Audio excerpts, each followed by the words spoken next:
Most people are not miracle thinkers by default.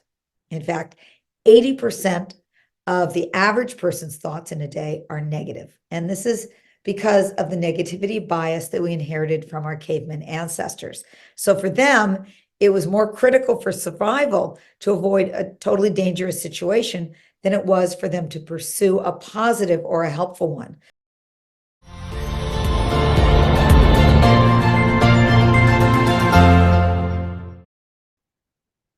Welcome to your miracle moment. I'm Marcy Shimoff. I'm the founder of Your Year of Miracles, where we help thousands of people around the world live in the miracle zone.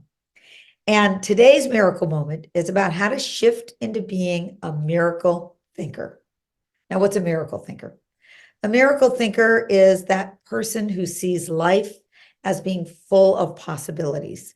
They have the perspective that we live in a benevolent universe and that life is for us and not against us. And this is so important in order to live in the miracle zone. Now, most people are not miracle thinkers by default. In fact, 80% of the average person's thoughts in a day are negative. And this is because of the negativity bias that we inherited from our caveman ancestors. So for them, it was more critical for survival to avoid a totally dangerous situation than it was for them to pursue a positive or a helpful one. So they had to constantly be on guard against the danger. So their minds and their nervous systems were evolutionarily wired that way, and that is what we have inherited. And in our current day and time, we don't have the same extreme need for the negativity bias like our ancestors did. We don't have to go out and hunt a dangerous animal in order to feed our family, most of us at least. We can have our favorite restaurant deliver the food to our door. And we aren't living out in the elements. We can take hot showers and nice baths. We can wrap ourselves up in cozy blankets. We've got it really cush. But we're still wired to seek out the negative. And this can show up in ways that are big and in ways that are small. So, for example, in our relationships, someone does something that we take personally and we assume the worst about someone, and they might just be having a bad day. It might mean nothing about them and us and our relationship. In our work, we might hold back from going for our big dreams. Maybe we want to write a book or start a business because our thoughts go to the worst case scenario. And all of this stops us from living the truly miraculous lives that are available to us. And I know that this is something that I used to get stuck in all the time. I grew up, loved my mother, wonderful woman, but she lived in worst case scenario thinking. And I inherited that. I learned that from her. So it was always, what if something bad happens? What if I fall? What if I get in an accident? What if I don't pass this test? What if they reject me? What if I can't get a job? So every single thing that happened, I was stuck in the mode of what if the worst case scenario happens? Well, fortunately, really fortunately, we can shift out of that default mode and we can create neural pathways in our brain to become more miracle thinkers. And thank God I learned how to do that. And so one way you can do this is you can consciously be on the lookout for the good. Basically look for what is good in any situation. That's not to say that a situation is there are situations that aren't what we would have wanted. But take the approach that there is a gift in every situation. And when you have the perspective that we live in a benevolent universe, that we live in a loving universe that always is in our favor, that is trying to support us in our greatest growth, then you can start to see how everything that happens in your life, even those hard challenges, is for your greatest good and your greatest benefit. You trust that there are always possibilities for miracles to happen in every moment. And when you put your attention on the possibility for miracles, then the possibility for miracles shows up more, because what you put your attention on in your life is what grows in your life. It becomes more and more the reality of your day-to-day experience. So we're going to do a short process that will help you shift from being a worst case scenario thinker into being more of a miracle thinker.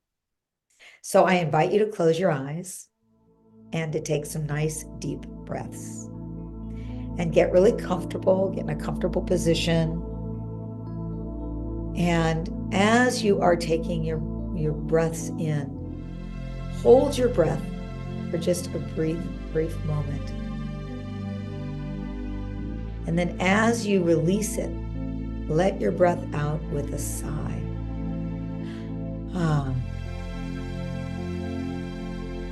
And continue to do this. Take in your nice deep breaths, take them in through your nose, and maybe continue to let them out through your mouth with a sigh for the next few seconds.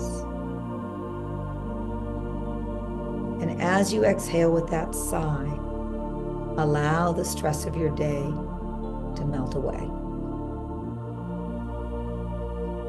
And with each exhalation, just feel your body slowly loosening up. It becomes softer and more relaxed with every out-breath. And allow your body to completely relax. Let go. And we're going to do a short body scan so you can clear your body from any stress areas, any extra stress that you might be carrying. And as we do this, just breathe in through your nose and now out through your nose. And put your attention on the various parts of your body. And as you do that, imagine that your attention is like a gentle field of light, like a warm, yellow, glowing light. Let's start by putting your attention on your feet. And allow that warm, glowing light to release any tension in your toes, in the soles of your feet, in your heels, in the top of your feet. And letting your attention release any tension in your ankles. Moving that gentle light of your attention up through your calves and your knees and your thighs. Bringing that warm golden light through your hips, to your belly, your lower back, up through your middle back, through your spine, around to your heart area, your shoulders, down through your arms, and up through your neck and head. Feel the attention of that light releasing any stress through your whole body from top down to your feet, letting it go into the earth.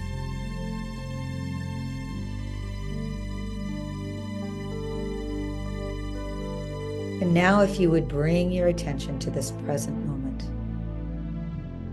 and imagine that there is a beautiful person walking towards you. And as it gets closer, you see that this is your older, wiser self. And your older, wiser self radiates such warmth, such wisdom, such beauty. And you can feel them looking on you with deep love.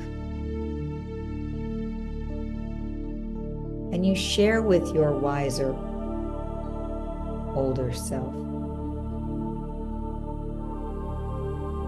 whatever challenge you might be experiencing right now. Maybe it's a challenge in work, or in your relationships, or in your health. And they listen to what you share with such deep compassion and deep care. And so now you ask them, What are the possibilities for miracles that I'm not yet seeing in this situation?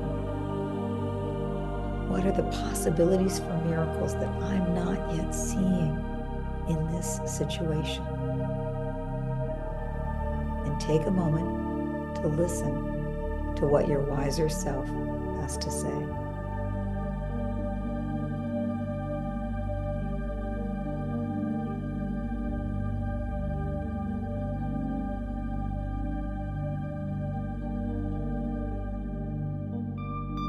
And then you ask your wiser self, what is a gift from this experience?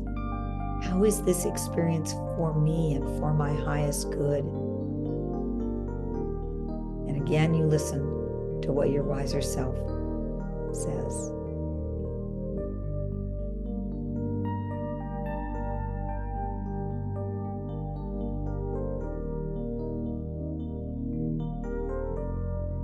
And now finally you ask them one more question.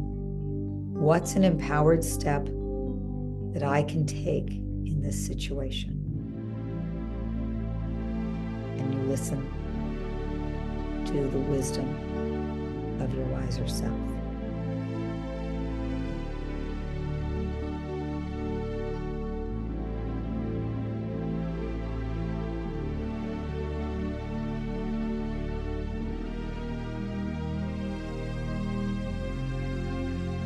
And as you've heard their wisdom through love and compassion, share your gratitude to them, to your wiser self, for being so caring, for helping you see the miracle possibilities in the situation. And now you can give your wiser self a hug.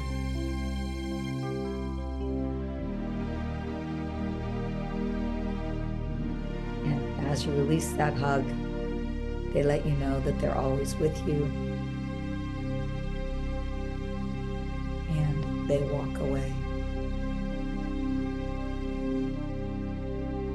And you sit with the wisdom that they've bestowed on you, knowing that all is well. And take some deep breaths and bring your attention back to the room where you are. Feel your body. Feel your feet on the ground. Wiggle your fingers and toes. Stretch out. And take another very deep inhale and exhale. And when you feel ready, you can slowly open your eyes. So you may want to stay in this energy for a little while, that energy of connecting in with your wiser self. You may want to journal or write down what they shared with you so that you can remember it. And in this coming week, I invite you to practice consciously redirecting yourself to being a miracle thinker. So every time you find yourself being a worst case scenario thinker, just redirect your attention to possibilities. And also take that empowered action step that your wiser self shared with you. And just know that it's helping you to live more in the miracle zone. So please share in the comments section below about your experience in becoming a miracle thinker. I love hearing from you. And I'm going to leave you with a quote from Plato, who said, "Reality is created by the mind. We can change our reality by changing our mind." So I hope you enjoyed this miracle moment. Be sure to click to subscribe so that you're always receiving our latest meditations and inspirations. And I wish you a beautiful week full of miracles ahead. And may you be a miracle thinker. I send you my love.